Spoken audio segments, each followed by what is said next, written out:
Um, it really depends on you, because besides the amount of the papers, I brought nothing, and the answer key for the practice file. Yes. What are you going to give us? Like, what equations? Very good question. So let me actually do this.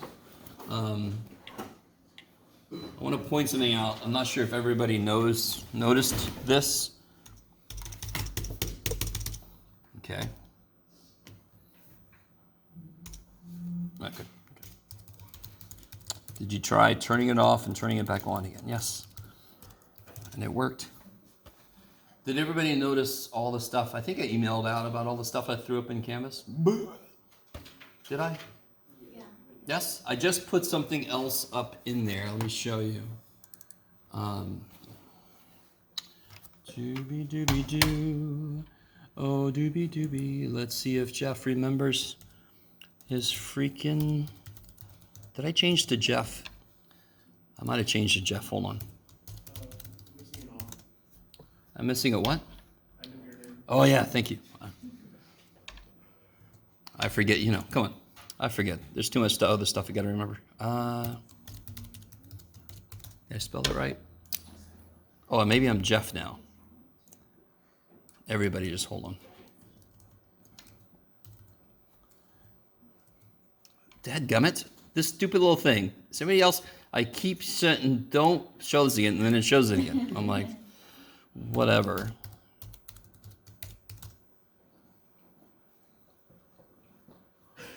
Okay. I feel like I've hacked freaking Fort Knox or something. Okay. So real quick, just to show you this. Oh, there's a whole little final exam stuff section, and I had put stuff up here before, and then I just decided to make its own module. So some of this stuff has been up here before. There's my schedule for this week and for Monday, practice final exam, and of course this guy. This guy is kind of huge. So what I did was I somehow managed to chop it up into parts if you wanted to try to print it out. What this is just, it lists everything from the entire semester. Yes? So you remember this stuff? See, let's talk about planes and cross products and blah, blah, blah, blah, but yes? Okay. Now, before you get too excited, no, you can't use this on the final, but the question on the floor right now is, what am I going to give you? And for the more recent stuff, let me see if I can zoom in on this. Probably where it says zoom, Jeff. Okay. For the more recent stuff, I don't know how specific I want to get. Yeah, like down here, line integrals. I'm probably going to give you, I'll probably in the question. Let me make it less of a probably and more definitive. In the question, I'll ask you to evaluate, and I'll give you the form of the integral, correct? You guys with me? And then you just have to know how to get the stuff you need to put into it. So I'm not going to make you memorize integral f dot dr and blah, blah, blah. Yes? You with me? Okay. If on the test there's a part that I didn't put and you forgot what it was, you can just come up and ask me. It's not a huge deal. Most of the time people know it, they just aren't confident. Yes, all you need is a little yeah, you got it. Okay. So that's there, if that'll help you study for some of the stuff that's up there. Okay. All right. So now, it's really up to you guys what you want to focus on. Now that some more people have come, anybody need the practice final?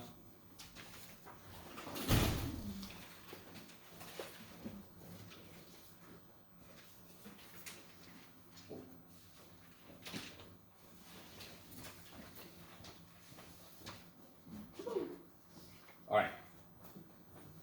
So, one thing we could do is we could step by step do the practice final, which is a little silly, but it's okay because I got the answer key. You can ask questions from anything. So what's the best way to study for this final? Practice final is really smart. But obviously I didn't put everything on there, or else it would have been, several volumes of practice final. The next thing after that would be tests and practice tests to look at. Those are examples of kind of problems I like. I kind of try to stay within what I've tested you on already. You see what I'm saying? So that's not a bad idea. Yes? I don't know if you know, what would you say the percentage of stuff you put on practice final would be on the exam? Oh, a decently large percentage. So, mainly focusing on doing this, for example, would be the best idea. If you can do the practice final pretty well without looking things up and whatever, you should be pretty good to go for the final. Could there be little details that I throw in that are like different or tangential to some of the stuff there? Of course, right? Okay. Yes. Can I ask what you did add to the practice final that like will be on the final? One example, I think somebody just asked, what did somebody just asked me? I can't remember. Somebody asked me something because it wasn't on the practice final.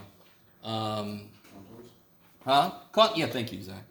Like tracing, like doing traces. Remember doing that for quadric surfaces? And that's where you just set z equal to 0 to get the xy plane trace, that kind of stuff. The case Yes. stuff, right? Huh? It's the case stuff where it's like, Yeah, it's related to the case stuff. yeah. But you get traces in different planes. The case stuff is normally considered just for the xy plane. But Yeah. Is that you with me? So you can get contour curves are a surface above the xy plane, and you're kind of graphing cross sections in the xy plane. So it's that idea of the pop-up book. Remember that? And I said you smush it, and then it's in the plane. And you only see certain curves. Traces are where you do kind of like what it looks like as it intersects the xy plane, the xz plane, the yz plane. Yes? Yes. Do you have previous exams on Canvas or not? I don't think so. We can look right now. I don't think I did. I could always throw them up here. No, I didn't. Yeah. Well, I put practice test 1. Look at me go. Yeah. But I mean, if anytime you wanted another copy of a test or a practice test or a quiz or whatever, you can just ask me for it. If you send me an email and say, hey, Jeff, can you take a moment and throw some stuff up in Canvas? I could do that. Yeah. I just don't even think about it. Y'all should have copies of everything. But if you want an extra copy of something, I can either give it to you directly or I could put it up here in Canvas. Okay.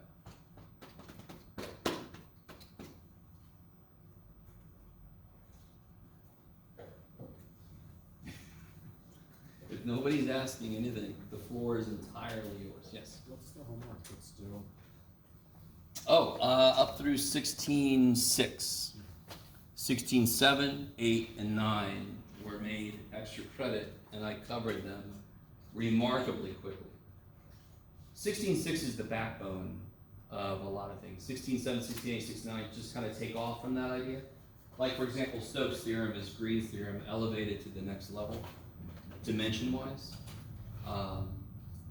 So I'm mostly okay with the fact that we didn't make it to 16.7, 8, and 9 because they're direct offshoots from earlier things. So at least you have the foundation of what you need. So if you're going into engineering, you're going to probably do, depending on what kind of engineering you're going into, you could need Stokes' theorem, you could need these things, and it shouldn't be that big of a step from what we've done to actually get to what they need.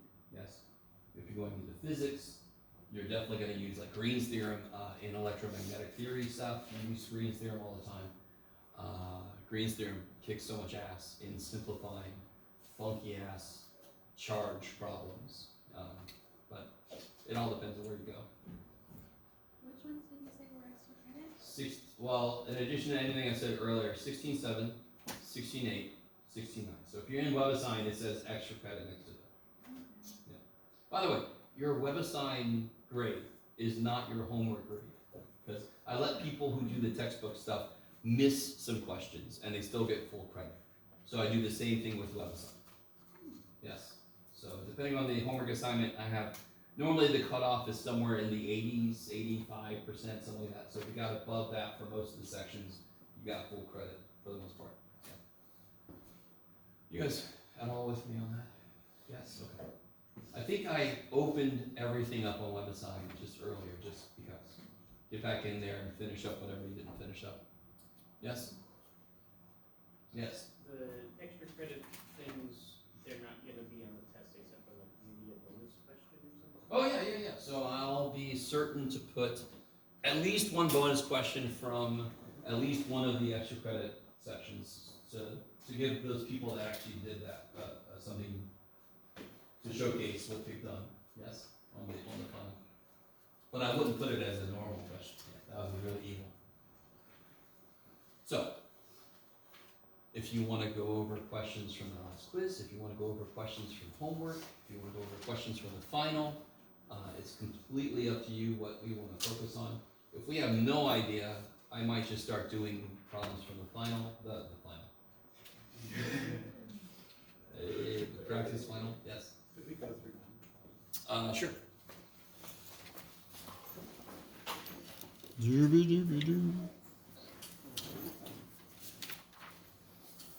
Oh, yeah. Okay.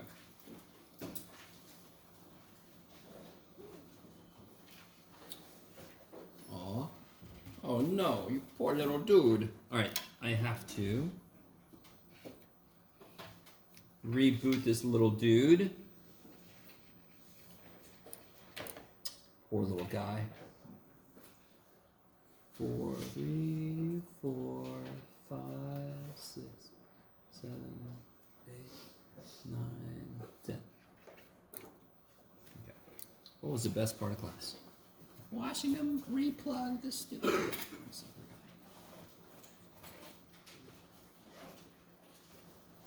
Okay.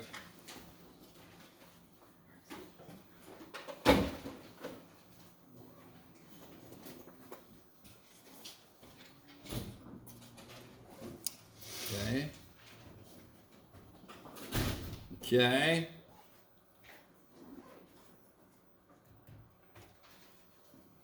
There you go.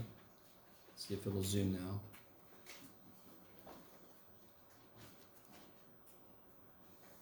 There we go. Okay. So number 9. Okay. So this one is very bare bones, right? How do you find a curl? What's the notation for curl of F? Yeah. It's the same symbol as a gradient. What's the name of that operator? Del. Kick ass. So always imagine that operator wearing kind of like a mechanic shirt with a little del on it. It was cool. So that little operator is called del. So it'd be del cross F. That's the curl. Yes. So it's really just a cross product. How would you build that shortcut determinant? Well, what goes at the very top? I, Jeff. I, J, K. And then it's the respect to X. Then it's the partials. That's the del. That's del. And then it's the PQR. It's the functions PQR. Jeff, put your glasses on, dude. You guys coming with me? So to do a cross product, IJK is at the top. Del is the first vector. The weirdest vector we've seen. It's a vector that has partials as its components, yes? So it's not really a vector, it's an operator, but that's okay. We treat it like a vector here. And then the bottom is the actual pieces of the function that we're given. Yeah, and then you can do the IJ, you can do the thing, you can do the shortcut, you can build it. Is that cool? Or if you want to, you can just memorize all the cross stuff. It's up to you. I'd rather do this. If I remember correctly, it comes out, a little bit gross, but the derivatives are easy. Is everybody with me? You agree with me that all those partials are pretty easy? Whatever you say, John. So the curl should be kind of gross. I guess you'd call it gross. It should be stuff like 2 over 2y plus 3z, 1 over x plus 3z, blah, blah, minus, plus, blah, blah, blah, blah. Yes? Okay. Is that all right? Okay. I should do like it's a meeting. Are there any objections? Okay, moving forward. What about the divergence? Did anybody try to get the divergence? Or can you just see what it would be? Yes. So the divergence, so let me write this down. So the curl is del cross F, And the divergence is del dot F. And again, it's kind of neat. It's just a beautiful way to write very succinctly the operations I need to do. Nothing magic about it. It's just that the cross, writing it like that, catches the math that it requires me to do. Writing it like a dot product catches the math that it requires me to do. Now, if you do the divergence, can you guys see what you get? Divergence is literally just derivative with respect to x, derivative with respect to y, derivative with respect to z. And you get 0, which means what?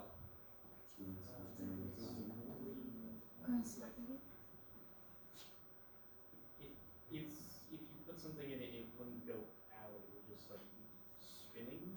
Yes, it would spin. Good. Yeah. Okay. Purely rotational? Purely rotational. Yes.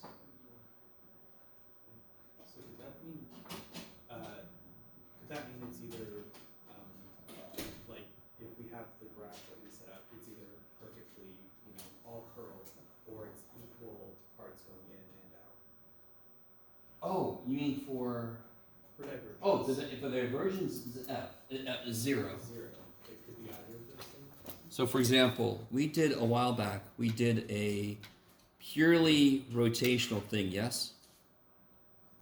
And the idea here was, if I put something down, there's equal amounts going in as going out. So if you think of it as a balloon, it's got a leak. There's equal amounts coming in as going out, so it does not inflate or deflate. So there's no accumulation, and there's no generation. What do I mean by that? If the arrows going to a point are longer going there than they are coming out, it's accumulating there. That balloon is just getting huge. If it's longer coming out than going in, it's generating whatever it is, like coming from a point charge. It's generating the electric field. Is that okay? So as long as the vectors are all the same length going in as coming out, that's divergence equals 0. And in a purely rotational one, it's only coming from the sides, as long as those vectors are equally sized. Now, is it, I don't know, are you guys kind of with me? Maybe. So again, the most obvious vector field where the divergence is not 0 is here, for example. If I'm at a spot, do I have more coming in going out, or more going out coming in, or is it equal? There's more doing what? Going in than going out. So if I put a balloon at that spot, it's going to inflate. So I think of it as, this is the leak. This is leaking out, and this is somebody blowing air in. What's winning? Blowing air in. So that balloon will inflate. So that would be a divergence there. If this arrow was the same size, then that means they're perfectly aligned and the balloon is staying the same inflation. Bless you. Okay, maybe? Can you repeat this again? Because that's the point on the radius? This is just a point in the vector field, yes? At this point, the divergence is not 0 because there's more going into it than is coming out of it. Yeah. So if I had a field like this, where I try to draw them all the same, that would be divergence 0 because there's equal amounts going in as coming out. Okay.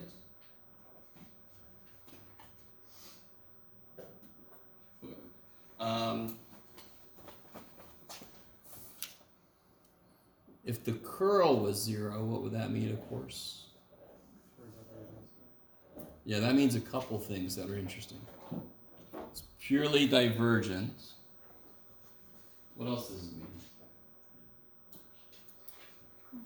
it mean? Yeah. Conservative. So if the curl is 0, then f must have come from the gradient of some scalar function. Yeah.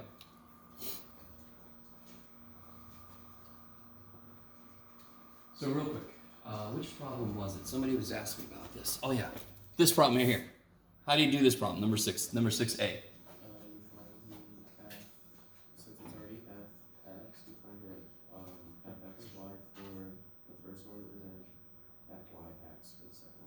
and then Clairaut says if it really did come from a single function, those two have to be the same.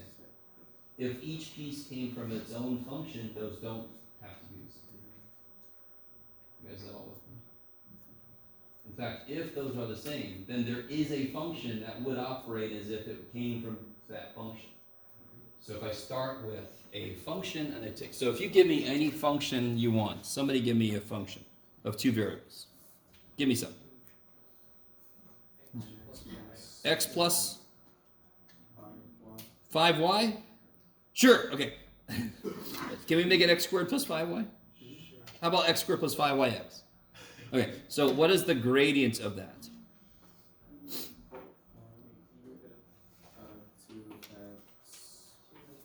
plus 5y, and then it's 5x. Good, right? Now, so this is the partial of that with respect to x, that's the partial of that with respect to y. What is the partial of this with respect to y? Which would be fxy. 5. What's the partial with respect to x? 5. Good. So if it did come from a scalar function f, that means that the second partials have to be equal to each other. Second partials in terms of the other variable. Yes? Do you all agree with me that the gradient of f is itself a vector field? Why is it a vector field? Because it's a vector with functional components. Are you guys got with me? Maybe? Okay. So one way to generate a vector field is to take the gradient of a function. If I do that, a lot of kick-ass cool shit happens. It's easy as hell to do line integrals in a vector field. I don't have to worry about path, yes? For example. To integrate it, I just have to plug stuff into little f. To integrate big F, I just have to plug the endpoints into little f. That's basically f top 2 in multivariable calculus. You guys understand what I mean by I say f top 2? Fundamental theorem of calculus part 2. Sorry. Maybe. Does every vector field have to come from something like this? No, I can just make up a vector field. Just make it up. X squared plus 2y, comma, sine of xy. I'll guarantee that's not conservative. That's not going to come from the gradient. You guys kind of with me? There's no connection there. I just made it both parts up. So it's conservative if the second partials are equal to each other. Yes, if the second partials are equal to each other, that vector field was generated by a small f function. Good. And then we actually showed in class that if I integrate the vector field .dr, I can just plug stuff into f. It's basically, do you all agree? What fundamentally does this do? What does that do? What fundamentally does that do? The del operator. It's a bunch of derivatives. So if I integrate a bunch of derivatives, I should just get the f function back in some way, correct? You guys with me? That's basically what f top 2 says. So integrating a del f, I should be able to plug the endpoints into f. And that's exactly what happens. That's why it's so good to know it's conservative. Thankfully, the way that physical laws work, a lot of our observations come from conservative vector fields. And then that simplifies a lot of the stuff we have to do. Not everything does, though, damn it. Would that del f vector, would that be what you mean on letter B, find the potential function? Yes. That's it? So I couldn't remember if I had used this language, but I can't remember if this book even uses this language. I call it a generating function, but find the little f. Find the little f. Yeah. Find the poor little f. And then part C is doing like I just said a minute ago.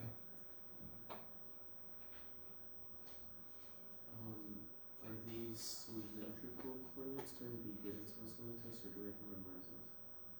Oh, cylindrical. All right. Need you to understand. We did cylindrical before we got to the cylindrical section, yes? We totally did. In fact, there was a cylindrical question on that last test. Yes? Is everybody with me? It actually was worse than purely cylindrical because x was the axis, not z. Yeah. So cylindrical sort of, traditionally Z is the Yeah. one thing and everything else becomes R and theta, yes? Is that cool? No, I'm talking about the row and That's spherical. spherical. That's I'll give you that like you have okay. before. Is that, you guys with me? Yeah. So I am gonna build in the problem for any question from chapter 16. I'll build in the problem what you have to work with. You with me? And I'll give you spherical. I think beyond that, I don't think I gave you, anything I gave you in an earlier test, I'll give you. And I think the only thing I've given you so far, because I'm an asshole, is spherical coordinates. And I think it was also the T, B, and I am not gonna put them in. Oh, you're not. Yeah. I'm really sorry if that's your favorite thing, is the TMB reference frame problems, where we did the osculating circles and stuff. I know though. What about the critical values? Yeah. Oh, yeah, okay. I'll give you that. So anything I gave you before, you'll still get it. Yeah. So I'll give you the definition for D, and then, yeah. Okay. You just have to be able to do the work. That's all. That's all, kids.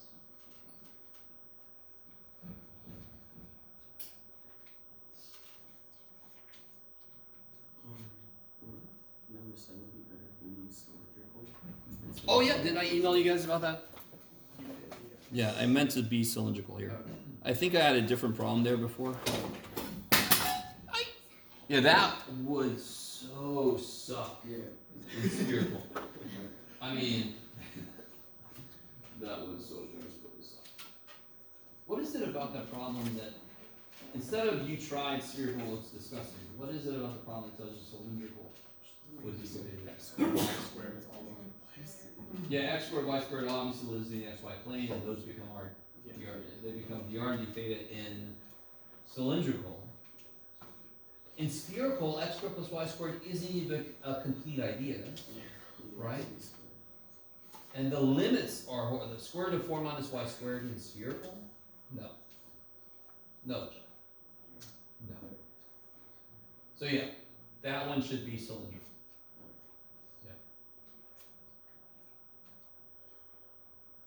What about, did anyone try out, or did everybody just look at it and go, what the hell's wrong with this guy? Number 8? I did. Number 8 kicks so much ass. Not because it's evil and it kicks your ass. It looks horrendous, yes? But what's Green's theorem do? What do we call this? What's the official designation of this? P. And Q. Q. So it's Q. Green's theorem. And this is a problem I would give you the form. Yes? Yeah. Does anyone remember Green's theorem? It's Q, partial Q. Partial Q is respect to X. X Minus. minus P. partial Q is respect to 1. And look at those partials. 4 and 3. Yeah. So it ends up being a double integral that you can interpret as the area of a circle. Then you don't do any calculus. You just get the area of a stupid circle. Yes? Does it, the center matter? Do it again. Its location? Yeah. No. I don't care where you move the circle, it's going to have the same area. Oh, yeah. So I made the center, oh, that's what you said, center. I made the center absolutely horrific. Because it doesn't matter, yes? If I have a circle, a radius, whatever, and I move it over here, so the center's that, did its area change? No. But, I mean, I will say, number 8, I wanted to put it down there so you saw the form of Green's theorem, and I was hoping maybe if you started to kind of build it, you would see how this kind of shakes out, right? I am going to give you a valid Green's theorem that won't become something that nice, but it still will become nicer, yes? But I just want to give you a problem where I just want to remind you, if I ask you to do the integral of something that's easy to interpret as a geometric figure, yeah, shit, that one just becomes, what's the area of this circle? And then I'm, okay. So I don't have to do double integral crap. I can just tell you the area of the damn circle. Yeah. I'm all about that. Holy shit. If you notice that the answer can be gotten in a cleaner, quicker way, as long as you can kind of show me hey, this becomes this, which is this, and that's why the answer is this, tears. Yep. You're missing the little circle on the integral. Huh? You're missing the little circle. Oh yeah, it should be closed. Did I make it? Yeah, it should be closed. Yeah, the book isn't good about that either. I should be better though. There should be a little closed circle in there. Yeah. Wouldn't number 8 give us the volume of this place circle and its height? So this, Those are heights, right? yes. So wouldn't it be different if we move the circle in a different position? Because the values will change? The value of this integral is the same as the value of this integral. I understand. I'm just Yeah. saying in terms of, because it's No, not no. centered at 0, so it will move. So the values, the x and y values, not going to be from 0 to like square root of 3, but going to be from 1 to 1 square root of 3. Doesn't matter. The height function becomes 1 when you rewrite it using Green's theorem. So you're right, it does give us a volume, but the volume is equal to the area because the height is 1. The thickness is 1. Okay. Remember, that's basically how I got into double integrals, is going, hey, we could have done single integrals as double integrals, even though why the hell would you? Yeah. But that's a good point. But again, the location doesn't matter. This is fundamentally the area of the circle. It doesn't matter where it's centered. If we have a line integral over a non-conservative vector field, is that where we have to? I have to give you a specific path to take. Yes? Cause I think I remember something about doing parameterization in terms of t, Yes. and that was really confusing. And I had that whole little section on that one handout we did. So if you have a specific problem, or because I'm thinking about in the future doing like a workshop on just parameterization, because it is one of the trippier things that we suddenly expect you to be able to do. I don't know. Do we have a? Did I give you an example here? Ba-da-ba-ba-ba. Oh, well, I gave you this one. I'll tell you this. More than likely, the type of curve I would ask you to use is either going to be a line segment or a circle. Yes? Because those are the two we really kind of focus on. Green's theorem, I need you to understand, I probably should have put a like pure Green's theorem problem on here, but Green's theorem, do you remember how it could be like over a triangle? We did a problem like this together. And when you recontextualize it as a double integral for Green's theorem, it just becomes like a problem from before, where you have to go from this wall to that wall, so forth, yes. Then it doesn't matter, you're not trying to parameterize the path, you're just going, hey, what are my walls? And which way do I want dy dx or dx dy, yes? It kind of recontextualizes the whole problem. Oh, Gene, did you get it?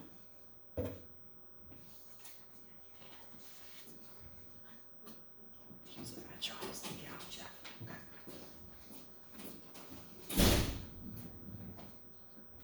Is that alright? You guys with me? Screw you, Jeff.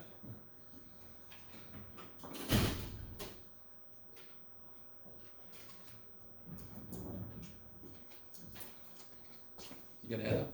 Yeah. Yeah, I guess.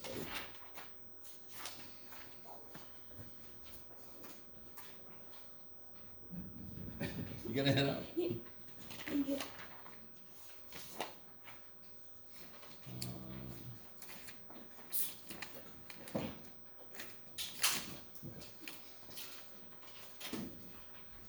What about number 5? Did I go okay? Did you guys try on number 5? Oh, no, number 5. Number 5 is awesome. That would be kind of weird to see. Huh? I think that's like kind of weird in that because part C of 5, at least to me. Does it have to be y is 1. Oh, yeah. So it's got to be on that outer one. Yes.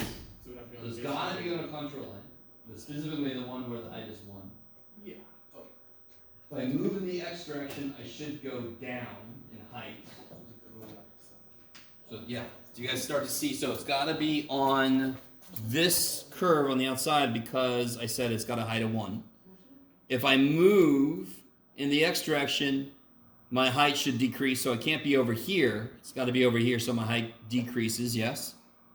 And then if I move in the y direction, I should stay the same height.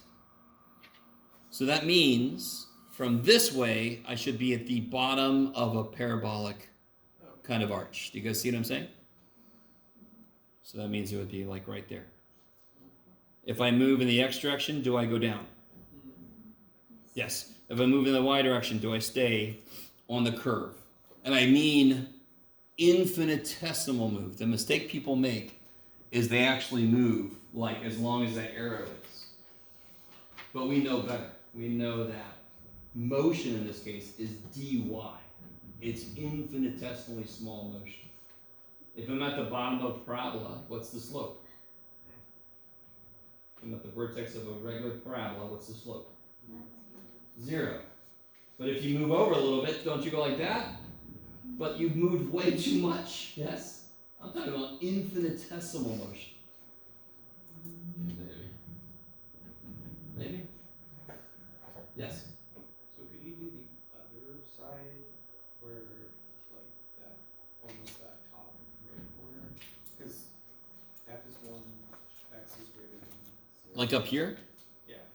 What's the Oh, I see. Because that's... if I move in the x direction, I'm gonna go up and I need to go down. Yeah. Okay. Cool. So you know I'm gonna give you at least one problem with a picture like this where you have to work with. It could be this kind of a problem, it could be a vector field problem, yes. Kind of like I did on the quiz, I think it was, where I gave you some curves and you had to tell me the approximation of what the line integral would be, that kind of problem, yes. Okay, okay.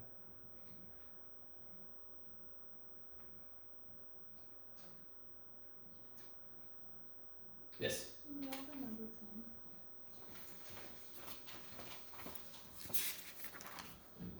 10. Oh yeah. Okay. So, oh, sorry. This is one of the more recent things that we did.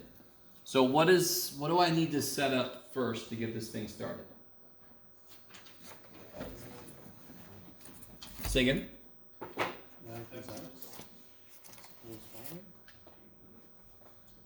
Say one more time.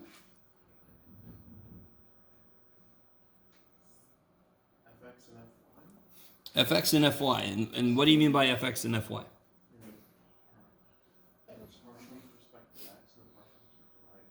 Alright, so this is one where I would give you what you're working towards, which is this idea. I was looking at the wrong problem. Looking at 11, sorry.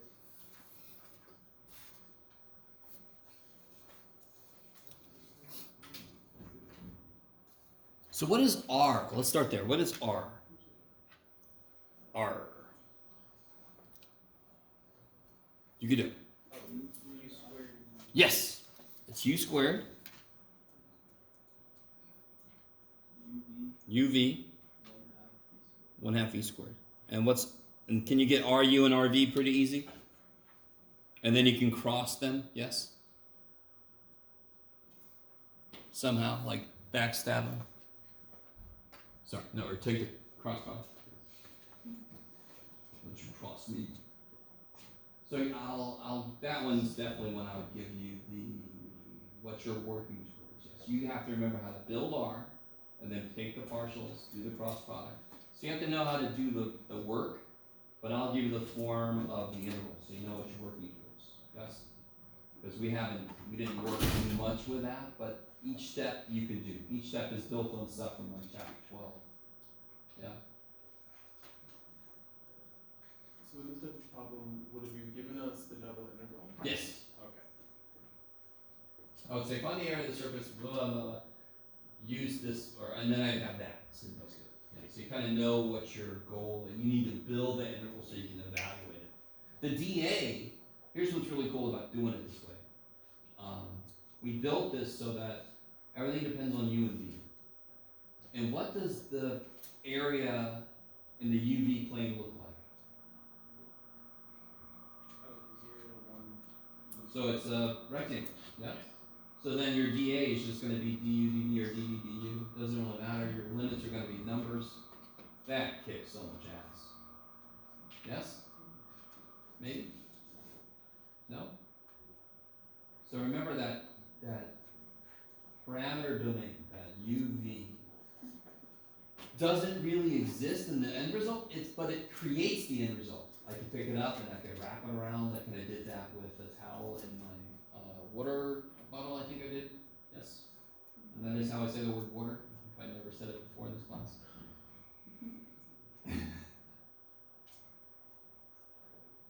Number 11 is nice, yes? What's the quick way to do number 11? Y equals X squared. Oh, even better. Y equals mx squared. Because then you get an expression dependent on m. So then you get an infinite number of things with an infinite number of different results, and then you're done. So you don't have to do two things, you have to do one thing. Does it make any sense? Y equals x squared is one thing. Y equals mx squared is the same amount of work, but you're doing an infinite number of paths at once. Because you're doing y equals 2x squared, y equals 3x squared, and they're all different paths. Yes?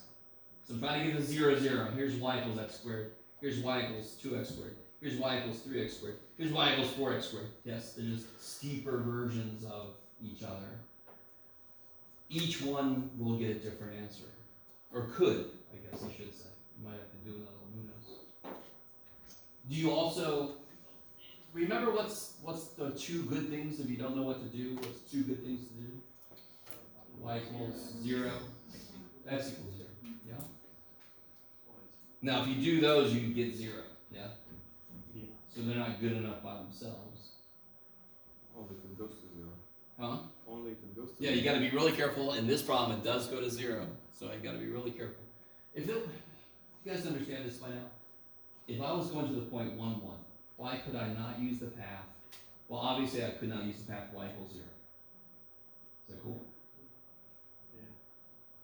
Could I use the path at y equals x? Yeah.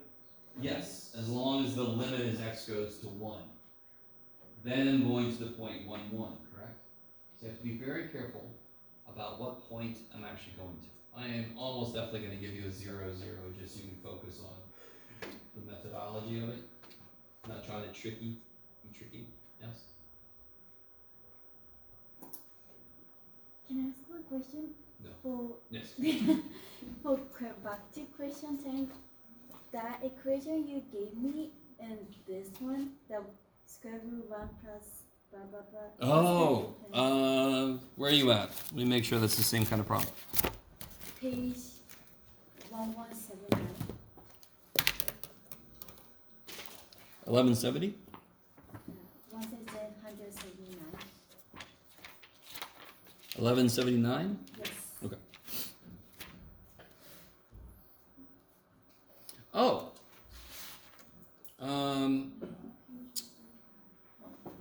This is if they give it to me in terms of x and y. Yes? This is a subset of problems. So what we're doing right now is if they just give it to me in terms of u and v. If they give it to me in terms of chapter 12, you remember chapter 12? Z equals x squared plus y squared minus 4xy. It's a quadratic surface. You guys are all with me. We did traces, we did all that kind of stuff. No? Screw you, Jeff? So if they give it to me, not parameterized, but just freaking z equals x squared plus y squared, then I can do this shit. This is a simplified version given that I'm living in a non-parameterized world. It's the same work, but it looks different because it's a simpler beginning. Does that make sense? Yes. So these are the same.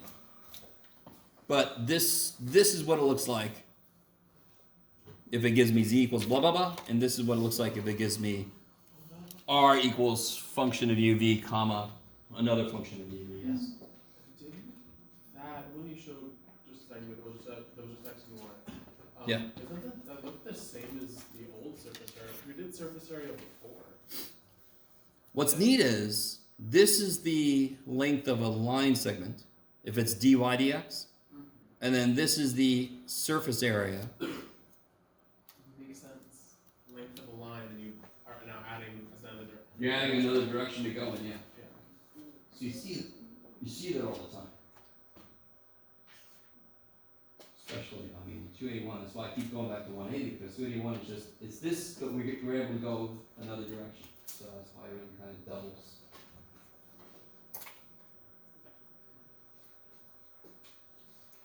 We didn't really work with that too much, so I'm probably going to focus on the parametric stuff. Also, do you notice this problem? Since it's got a big ass square root, it's only going to be very contrived functions that'll actually you could do by hand. Yeah, so a lot of this stuff leads to either numerical methods or just computational grinding. Yeah, just give a computer it and say, figure this out.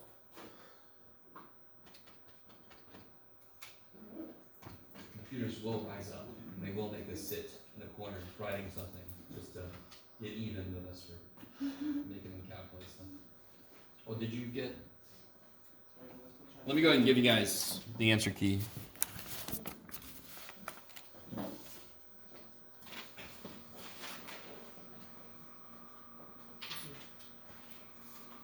Alright, this is going to take a while. It's got 2 pages to it. Anytime. That's all you back there, right? Yes. Okay.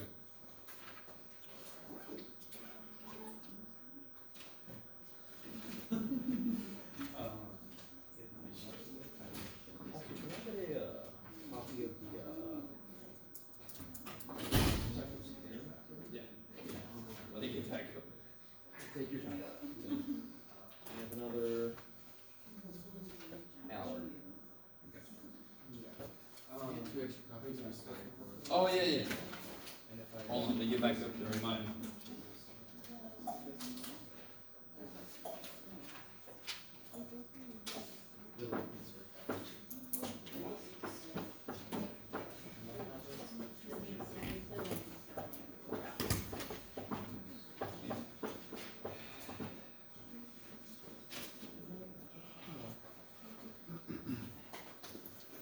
By the way, guys, I want to say a lot of you guys are doing really, really well, and I just want to say I really appreciate all the work you guys have put into this class. It makes me feel good.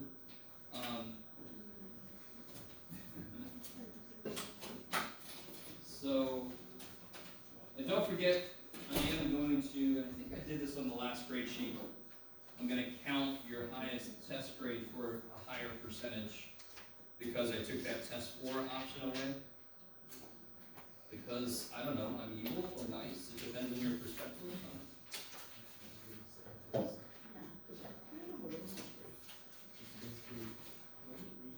they give you one? Did everybody get one? And I'm really looking forward to the final because then I'll see a lot of people I haven't seen in a long time. That'd be nice. See a lot of faces. I'm like, who are you? You want to take my final? Sure. That'd be nice. That's where your guardians comes in. Hey, I want to take this photo. Just walking by. Can I take that? I was just doing a test correction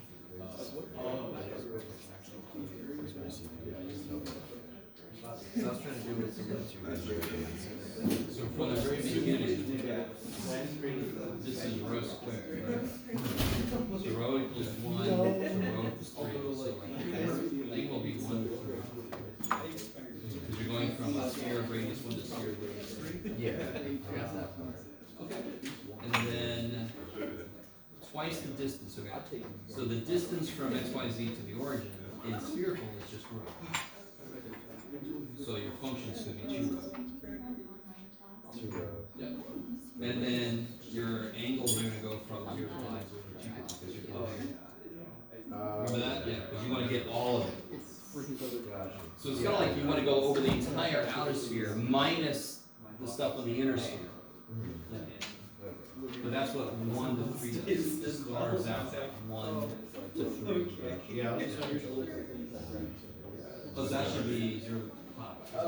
Because if that goes 0 to 2 pi, and this goes 0 to 2 pi, you start to re-scan stuff very quickly. So one of them's got to go 0 to pi, and we decided it was going to be Z, because that was the new one. Because the theta, we're used to letting it go 0 to 2 pi. Okay, and then the inside. It's just going to be 2 rho, because it's twice the distance. So the f function should be twice the distance from the center to the outside. Okay, so I didn't know. No, that's a part of this. That's like your D. Got it. Yeah, that whole thing is just there. Yeah. Oh, through 16.6. 16.7, 8, and 9 are extra credit. 7, 8, 9 are extra credits. Everything else you have to do. Yes. This one is how oh my god, I think Well, okay. We don't know if it's conservative or not. Or no, but just I'll look at it. And you can see it's going with, and then it's going against. For roughly equal amounts of time. That's the explanation I want to see. So 0 because it's going with the vector field and it's going against the vector field. For roughly equal amounts of time. And I accepted anything like if somebody said I think it's a little negative because it looks like it's more of this, but as long as it said something in the terms of looking to see is it going with or against, right? That's what it needed to see. I don't know if it's conservative.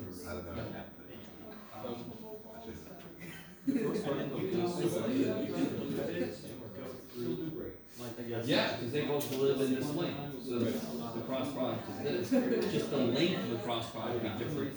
I'm just doing the first one and like we got different answers of course because we took probably different vectors, but I did the same thing as you did, so. And it's probably it can look in different directions. Oh! Like it can look like this direction or this direction. Our depending normal vector should reduce to be the same thing. But I mean, it depends if you take, like for example. No. The end result has to be the same. If you simplify your equation, it has to come out to be the same thing. It doesn't matter which vectors you choose to work with. So if you choose 2 vectors that end up with a cross product going the other way, all the signs are negative, so they would cancel in the end. Yeah. So anything it should come out to be the exact same answer. But you are right. I chose one thing. You could choose a different thing. Be really careful. You should start with a point and take the vector on one side and the vector on the other side. Don't just take the vector here and a vector over here from there. Yeah. You know what I'm saying? Can I take the vector from one point? They should start at the same. Can I go here? Here and here, yeah, from the same initial point. Yeah. Mostly just a question. You said that the test degree will count for more, No, I said your highest test grade would count. and is that already reflected on the grade sheet? I think it did. So, I just wanted to give you the okay. we can get the extra. Oh yeah, I'm sorry. Who else needed? Just. You needed 2 extra copies? Yeah. And you need.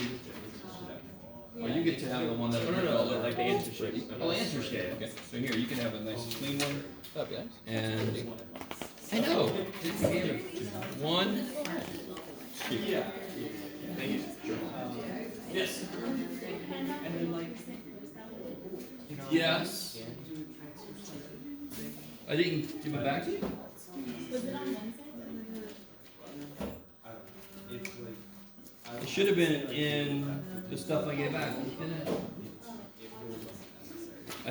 I put everything together. Let me know if it's not in there. Finals is on Monday. Yes. Everybody's aware the final is on Monday. Same time, same place. I will bring snacks for me to eat. I'll share some with you. I normally bring donut holes and cookies and chocolates. So I think that works for you. Sorry if you want something else. Bring it yourself. We get to use a clean copy of this for. Thank you. I'll bring some extras. So. Because I have a clean copy. Oh, okay. I want to make sure that I'm allowed to use it. Oh, hell Because I was, otherwise I have to. That's a lot. I mean, And I'll let you know with some other people, the projection stuff and like Yeah. LUQR factorization, that'll be in part 2. That's some stuff that'll be in part 2. Yeah. Just blood. Alright. QR, not CR? Well, CR is what we did a long time ago, so that could be a part of it. But QR is the most recent stuff. Q was the orthonormal vectors that you put into a matrix. Yes? Oh, no, That's the more recent stuff. Yeah. Okay, so that's in part 2. Well, You got time to look that over? I've already memorized LU. Oh, good. So you're ready. I did some not practice, but I did some Gotcha. I wrote down everything.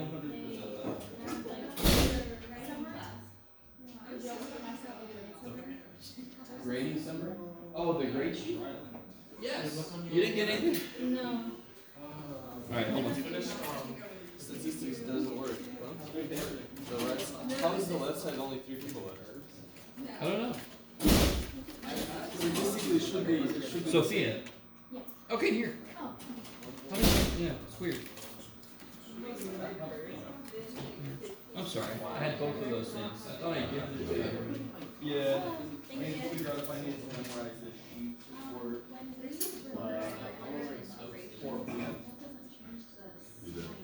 I don't think. I already had to do my best to remember everything on the Exactly. If you switch the order on a specific yeah. If it's A to B and B to B to A, then it's the negative.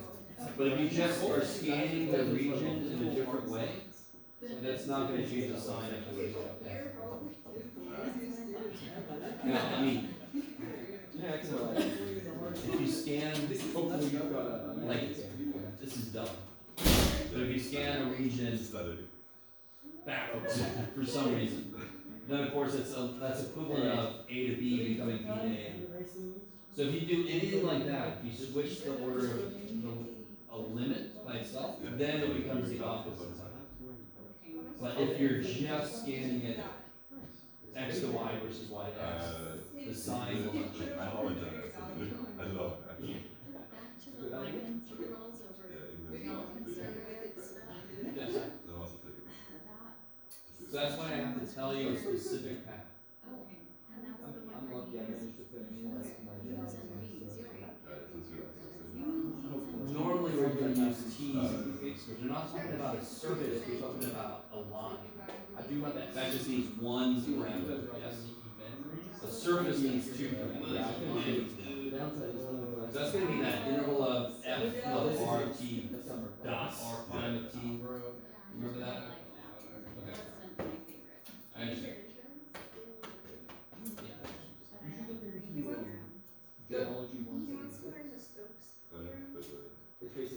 Sure. And? Are you able to do like a little rundown of it? Or no? So, Stokes' theorem, look. The biggest problem with Stokes, the basic idea, here, look, is very straightforward.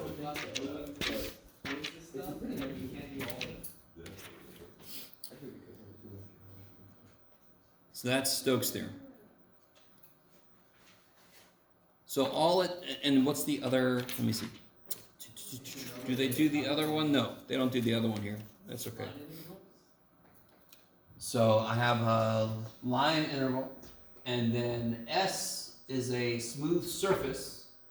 Blah, blah, blah, blah, blah, blah, blah, blah, blah. Do they give me, here, do they give me here you go. So it's a curve around a surface. So do you see how it's kind of like, Green's theorem is in a plane, a curve around an area in the plane, yes? This one is kind of like you turn the oven on and your Jiffy Pop starts going. Then you have the surface that has a boundary curve, yes? So that Stokes' theorem says if you come out of the plane and you live in truly 3 dimensions, so that I really want, this is making sense of one?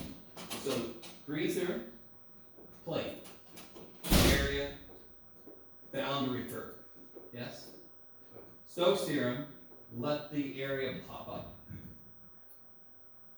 So now you're talking about a surface area in the middle, not a flat area in the middle. That's what Stokes' theorem does. But at the end of the day, they're just all another way to calculate another alignment. Stokes' theorem, yeah, they both Stokes' theorem and Green's theorem does the same thing. They say, if I want to know the value of a boundary curve, a line interval, I could just look at the area in the middle. And the few problems we've done, like with the triangle one that we did and so forth, I'm hoping you notice how much simpler it becomes when allowed to do that. Yes? Yeah. Okay. So that Stokes' theorem is just saying, okay, same thing, just amp it up a little bit. Instead of being a flat area, have it be a surface area of something that's got a bit of curvature to it. Is there pros to doing it in Stokes' theorem versus Green's theorem? No, so Of course, one of you both have. Green's theorem only works. Now, here's the ultimate thing. You ready? Green's theorem. Look, I could just write this down, but Green's theorem's got that dot K. I don't know if you remember, and it's the way to rewrite it. Where'd you go? Wait, we had to learn curl first, and then we got here we go. There. Yes, because So it's just without that. it apply. So if I take that dot K away, because now I apply it into something that truly extends into 3 dimensions, now it's not just dot K. Do you see that? No, it's not that. Dot ds, dot the surface, right? So it's not just restricted to living in one plane. Now it kind of lives over the surface. All right, it's not enough to like get down into the details of the problem, but that's the general concept. Stokes' theorem says, let me do the same thing Green's theorem does, but allow the middle to kind of pop up or go down, to be all like this instead of it has to be flat. This is Green's theorem, and the middle's got to be this. This is Stokes' theorem. And then whatever problem I want to apply to, it just kind of depends which one I want to use, or one will be. Well, again, Green's theorem requires this to be flat in the middle. Stokes' theorem allows it to be curvy in the middle. So if something's. Stokes' theorem becomes Green's theorem if you apply Stokes' theorem to a flat area. Now again, it's not good enough for like the details of a problem, but that's the idea. That's why I said we've done enough to be able to branch off relatively easily. As always, the hardest part about a lot of these is just constructing the interval you want to attack, right? Yeah. This whole class is like, doing the work is not the hard part, but it's like the conception. Setting up the thing you got to do the work on Yeah. is the hard part. Yeah, I agree.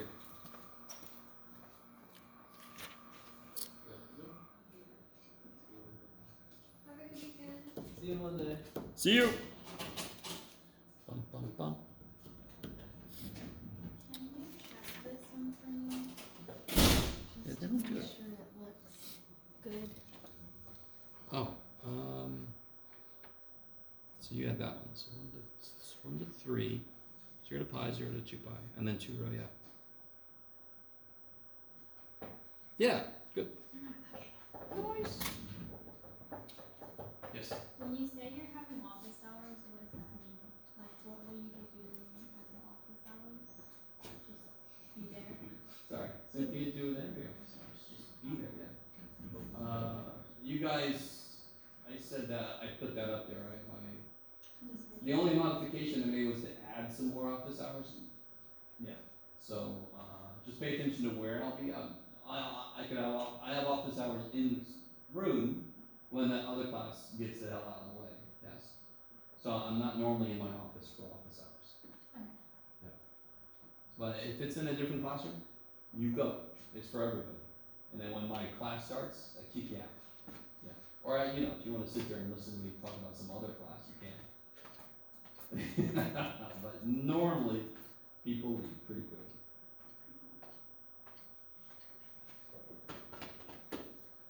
Wait, so why was it 2 rows?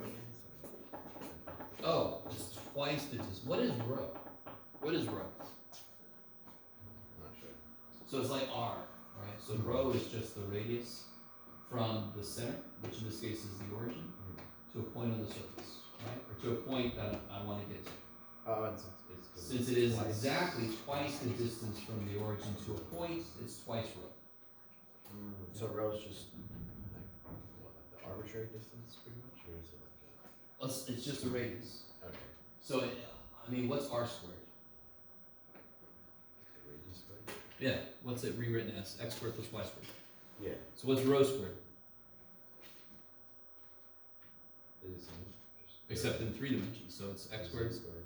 plus y squared Z squared. plus z squared, yeah. Okay. So they both mean the same thing, the distance from the origin to a point. Yeah. Okay. So in this case, I want it to be from the origin to a point between 1 and 3. Right, I think that's what you had, right? Yeah. But rho represents that distance. Rho is square root of x squared plus y squared plus z squared. Gotcha. And that's why when I wrote the board, the distance was square root of x squared plus y squared. That's rho. So then you just have to put 2 rho in there. Yeah. So you end up with 2 rho cubed, right? Because you got the rho squared. That's Yeah, already because in there. the rho squared. Yeah, yeah, yeah. D. So really, that was just a problem where I wanted you to mess with the variables, just to Gotcha. integrate, get used to messing with the variables. Yeah. That makes sense. Thank you. Sure.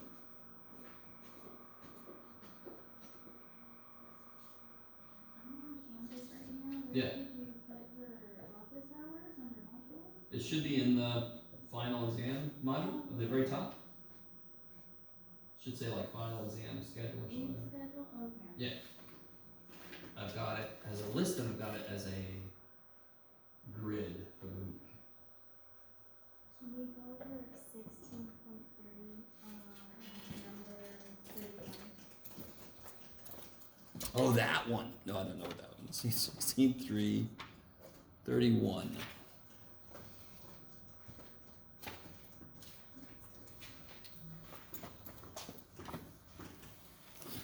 Oh, okay. So let's see, what does it say?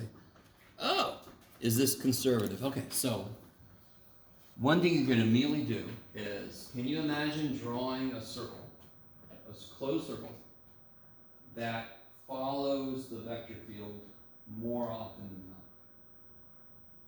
In fact, can't you do something like, if you draw this circle, doesn't that follow the vector field almost completely? So would it be 0 at the end? It'd be more than 0, right? It'd be positive. If I go the other way, then it's negative for sure, right? What is every closed loop supposed to be in a conservative vector field? 0. So done. It's not conservative. And how would you explain that? Like by saying tested it with a loop or? Yeah, you could even try to give a little piece of that and just show me. Oh, okay. Here's the loop, and you can see it's following you. Does that make sense? Or you could say, I drew a circle, and it went with it more. So it came out positive, so leave me alone, Joe. It was just the reasoning. Yeah, I got you. Could you please explain 16.645?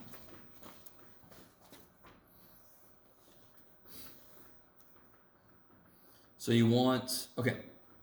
So it wants to find the area of this surface. And they're giving it to me, which one again, 45? 45, yeah. They're giving it to me as z is a function of x and y, right? But it's got to be the part of the surface that lies inside of this, yes? Yeah. Okay. The lies inside of is going to help you with the limits, right? But you've got your z equals xy. Now you just got to figure out your limits from this. So how could you figure that out from this? That's struggle.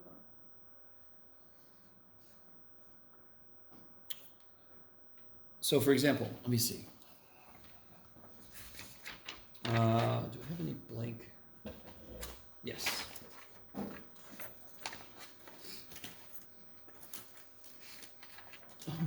No. No. Put this over here. So they give us z equals xy, and they give us, it's got to be inside x squared plus y squared equals 1, is that right? So within means inside. Yes. Okay. So you can imagine the surface intersects this cylinder. So this is a cylinder wrapping around the z-axis, yes? And then I have this z equals xy. It's not going to be a plane because it's not linear. It's x times y, so it's going to be some kind of a curvy dude. And it's going to intersect this somehow, yes? So, let me see, how do I say this?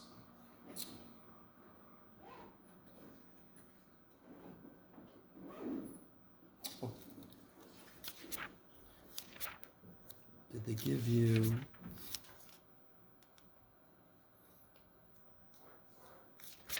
Thank you. See you, Cal. Let me see if they gave you... Yeah, here we go. That's perfect.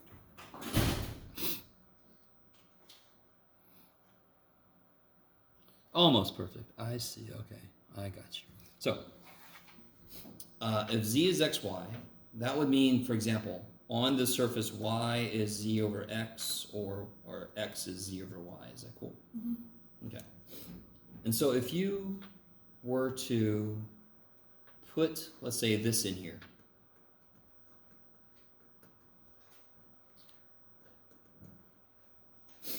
Oh, okay. Right? Yes. Let me consider this for a moment. Let's see.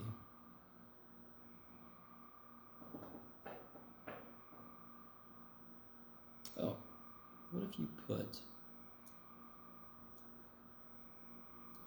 Well, let's see. This would become this. Doesn't look very helpful.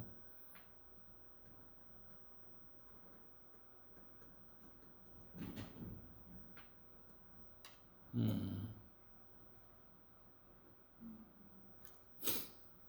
me think.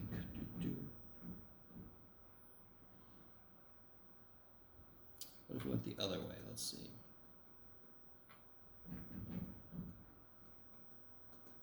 Oops. Oh, I get the same thing, do I? Oh, I do. That's neat. Okay, I like that. Okay. Sorry, I'm just playing around a little bit. If I try to go the other way, if I square this and then plug, and then solve this guy for y squared, for example, I'll get the same thing. That's interesting. So z squared would equal x squared times y squared, so I would get the same thing. Okay. Oh, let's see. So this would be z squared equals x squared times 1 minus x squared. Is that useful? No.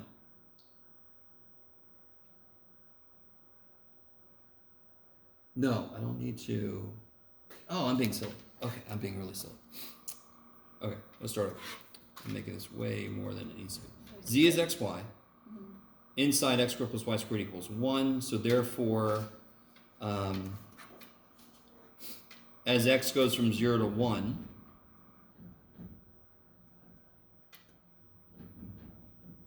this seems to be screaming for polar then.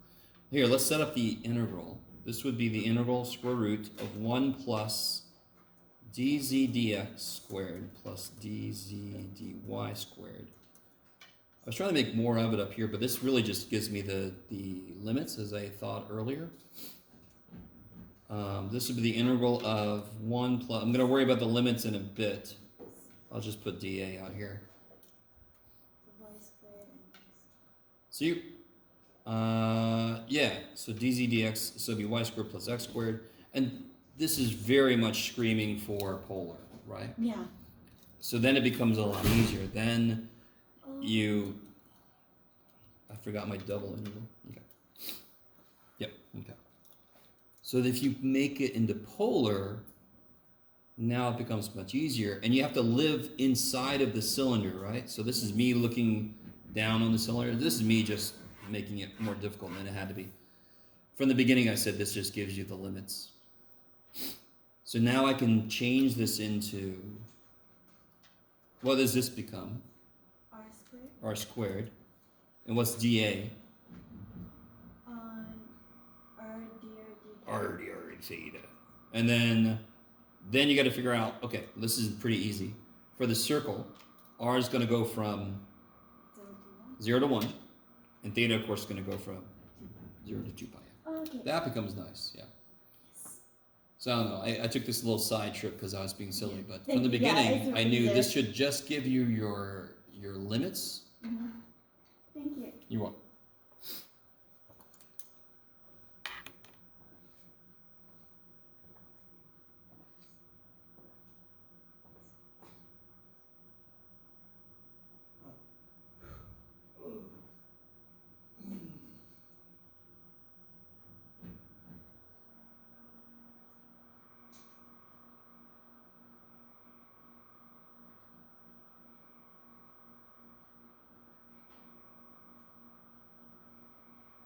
Both feels like we just started and that we've been going for about 40 years at the same time. Yeah, right? Yeah. The semester, This semester was rough. Yeah. Semester feels like the longest semester out of all of them.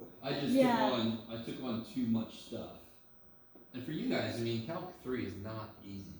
It's got a lot of parts to it. And living in 3 dimensions is not easy because you're not used to being allowed to live in 3 dimensions mathematically. You're so used to everything being 2-dimensional. Even when you rotate surfaces in Calc, 2? 1? Yeah, Calc 1. It's not really 3D. Everything you do is 2D. All your work is 2-dimensional. At most, even 1-dimensional. So 281 is kind of a major step up. yeah. Yeah. I mean, even going back, I even forgot we did limits. I was like, limits? Wasn't it like Calc 1? No, it finds a way. Limits always find a way. They find a way to get in there. The funniest thing is that, especially, yeah, I mean, I don't know who did, there is some kind of, I guess, agency or government agency that controls all of the, what's Calc 1, Calc 2, Calc 3, there's some kind of standard, right? Sure. It's normally by state, so California has. Just so interesting how I found my physics, and for example, we started doing line here, line appeared there. Never appeared there, but line appeared there right after we started doing it here. And like the stuff with vectors or with fx, fy, the same things that like we're doing here, I'm seeing in my physics class, which I wouldn't be able to I would need another couple of hours to grasp without the class, without the math Which class. physics are you taking? 202? The second one, the Oh, electricity, vector, all the stuff. Gotcha. Charges. Just making sure I did it correct. Oh, it's hard. So you're living with. So when you explaining it, I was like, yeah, I know what she's talking about. Where are we at? Oh yeah, let's. Okay. Yeah. Just making sure I did it right. Okay. Yeah. Because I know the answer is right. Okay. I said the work is good. Yeah. Sounds good. Yay.